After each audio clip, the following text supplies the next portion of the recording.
selamat datang di video pembelajaran ekonomi mikro. Nah, jadi di sini kita akan membahas tentang elastisitas.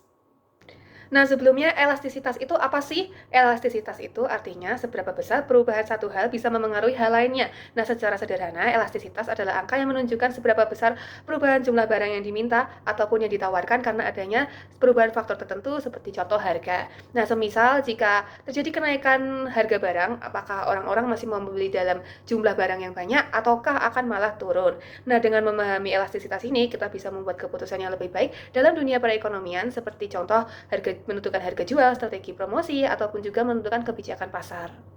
Nah, selanjutnya di sini terdapat rumus elastisitas harga permintaan. Rumusnya yaitu presentase perubahan QD atau quantity demanded atau jumlah barang yang diminta dibagi presentase perubahan P yaitu price atau harga. Jadi di bawah ini terdapat contoh yaitu barang mengalami peningkatan harga sebesar 10% berakibat turunnya permintaan sebesar 15%. Jadi sesuai rumus dapat dikerjakan dengan presentase permintaan yaitu 15% dibagi dengan presentase harga yaitu 10% yang memiliki hasil 1,5. Nah, jadi di sini juga terdapat kurva permintaan. Bisa dilihat harga dan jumlah permintaannya bergerak berlawanan arah. Gimana sih maksudnya? Jadi di sini maksudnya ketika harga naik, maka jumlah barang yang diminta akan turun. Ketika harga turun, maka jumlah barang yang diminta akan naik. Nah, karena inilah perhitungan elastisitas ini biasanya berhasil negatif, tapi biasanya kita akan mengabaikan tanda minus dan hanya akan menggunakan angka positifnya untuk mempermudah proses analisis.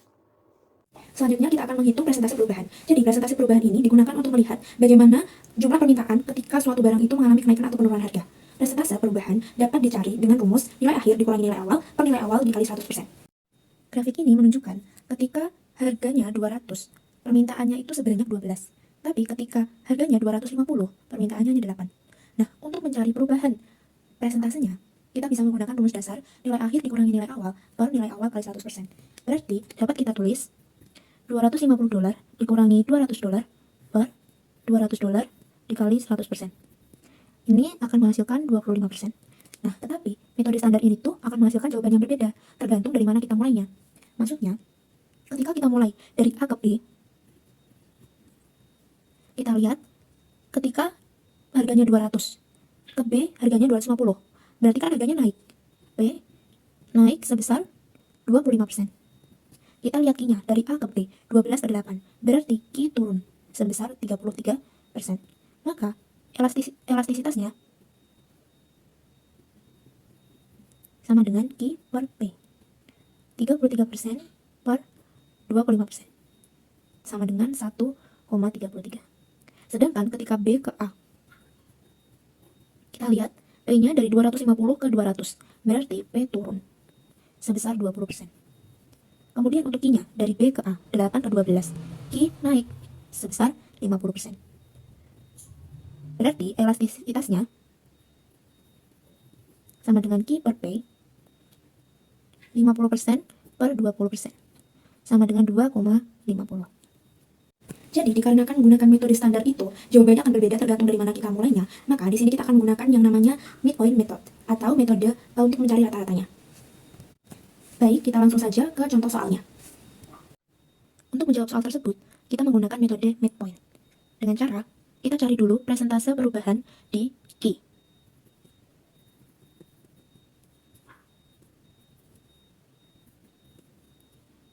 Kita masukkan 50 dikurangi 30 per midpointnya itu dengan cara 50 ditambah 30 kan 80. Kita cari rata-ratanya dengan cara dibagi 2. Berarti 80 dibagi 2 itu 40. Nanti akan menghasilkan 50%. Kita cari presentase perubahan di P. Berarti $24 dikurangi $20 dibagi, caranya sama, 24 ditambah 20 dibagi 2, yaitu 22. Nanti hasilnya 18,18%. Untuk mencari elastisitas harganya, berarti Q min per P. Mohon maaf, Q per P ya. Berarti 50% per 18,18%. Nanti akan menghasilkan 2,75. Selanjutnya kita akan membahas elastisitas harga permintaan. Jadi elastisitas harga permintaan itu bergantung pada seberapa banyak atau seberapa besar sih barang pengganti yang tersedia. Kemudian, apakah barang tersebut merupakan kebutuhan pokok atau sebagai barang mewah. Dan yang ketiga, seberapa luas atau sempit definisi barang tersebut. Dan yang terakhir, jangkauan waktu elastisitas lebih tinggi dalam jangka panjang daripada jangka pendek. Contohnya, ketika harga beras naik sampai dengan 20%, permintaannya tuh akan turun ya mungkin hanya 5% aja, karena beras itu kan kebutuhan pokok kita, jadi mau tidak mau kita harus tetap membeli untuk memenuhi kebutuhan kita. Tapi ketika mobil sport atau mobil-mobil yang lain itu meningkat harganya sebesar 10%, permintaannya bisa turun sampai 30%, karena mobil itu bukan sesuatu hal yang pokok, dia adalah barang mewah yang mungkin kita bisa membelinya lain waktu. Macam-macam kurva permintaan. Yang pertama itu adalah permintaan inelastis sempurna, memiliki elastisitas kurang dari 1, di mana permintaan ini menunjukkan bahwa apabila terjadi perubahan harga, maka jumlah permintaan tidak akan berubah. Nah, yang kedua itu adalah permintaan inelastis, memiliki elastisitas sama dengan 0. Nah, di mana jika terjadi perubahan harga, maka jumlah permintaannya juga akan berubah, tapi hanya sedikit. Nah, yang ketiga itu ada permintaan elastis unit. Nah, ini tuh memiliki elastisitas sama dengan 1, di mana jika terjadi perubahan pada harga, maka juga terjadi perubahan pada jumlah permintaannya, dan perubahannya ini sama, seimbang. Nah, yang keempat itu ada permintaan elastis. Nah, permintaan elastis ini memiliki elastisitasnya itu lebih dari 1. Nah, menunjukkan bahwa apabila terjadi perubahan harga, maka jumlah permintaan juga akan berubah lebih banyak. Kelima, itu ada permintaan elastis sempurna. Nah, memiliki elastisitas tak hingga. Jadi, harganya itu tidak berubah, namun jumlah permintaan itu terus berubah, berapapun. Nah, selanjutnya ada elasticity of a linear demand curves. Nah, pada grafik ini itu menunjukkan elastisitas pada masing-masing perubahan jumlah permintaan dan harga yang terjadi. Nah, pada contohnya seperti yang paling atas itu. Jadi kita cari presentasi perubahan pada Q. Nah, awalnya kan jumlah permintaannya 0 menjadi 20, berarti sisinya 20, lalu dibagi dengan titik tengahnya yaitu 10 dikali dengan 100%. Maka hasilnya adalah 200. Lalu dibagi dengan presentasi perubahan P. Presentasi perubahan P itu sama seperti tadi caranya. Jadi harga awalnya $30 menjadi $20, itu selisihnya adalah 10, dibagi dengan titik tengahnya 25. Lalu dikali 100%, maka akan menghasilkan 40. Maka elastisitasnya itu adalah 200% per 40%. Di mana hasilnya adalah 5. Dari hasil yang didapatkan tersebut, dapat disimpulkan bahwa pada perubahan jumlah harga dan jumlah permintaan ini terjadi permintaan yang elastis. Selanjutnya, price elasticity and total revenue. Jadi kita bisa lihat dari grafiknya, kalau misalkan harganya $200 itu jumlah permintaannya 12, yang mana total pendapatnya itu $2.400. Lalu jika harganya itu $250, maka jumlah permintaannya itu hanya 8, maka total pendapatannya itu hanya $2.000. Dapat kita simpulkan bahwa jika permintaannya itu elastis, maka total pendapatannya akan menurun. Selanjutnya, saya akan membahas elastisitas harga dan total pendapatan apabila permintaan bersifat inelastis. Permintaan bersifat inelastis artinya nilai elastisitasnya kurang dari 1. Hal ini berarti persentase perubahan barang yang diminta lebih kecil dari persentase perubahan harga. Pada permintaan inelastis, konsumen itu tidak terlalu peduli atau peka terhadap perubahan harga. Jadi, dalam kondisi ini, ketika harga naik, barang yang diminta memang turun, tapi penurunannya itu hanya sedikit. Karena penurunannya kecil, hal ini justru akan meningkatkan total pendapatan karena efek kenaikan harga lebih besar dari perubahan jumlah barang yang terjual. Contohnya barang-barang seperti beras, bensin, listrik, dan obat. Apabila barang-barang tersebut mengalami kenaikan harga, tapi karena barang tersebut penting, orang-orang akan tetap membeli barang tersebut.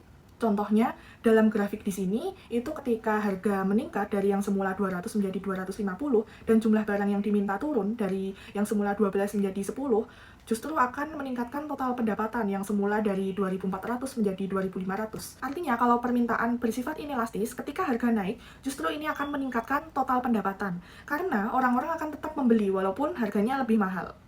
Nah, selanjutnya di sini ada elastisitas harga penawaran dengan rumus presentase QS dibagi presentase P.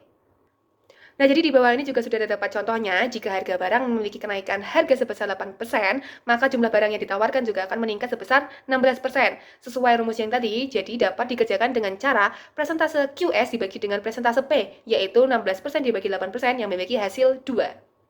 Oke, jadi di sini juga terdapat kurva penawaran. Dapat dilihat bahwa harga dan juga barang yang ditawarkan ini bergerak secara searah. Apa maksudnya? Jadi di sini maksudnya jika harga naik, maka barang yang ditawarkan akan naik juga. Jika harga turun, maka barang yang ditawarkan juga akan turun. Oke, jadi di sini ada 5 jenis elastisitas penawaran. Yang pertama ada perfectly inelastic supply yang memiliki nilai elastisitas sama dengan 0 dan memiliki kurva vertikal. Nah, pada jenis ini penawaran sama sekali tidak berubah meskipun harga naik turun. Seperti contoh, tanah atau karya seni langka yang jumlahnya sudah tidak bisa bertambah.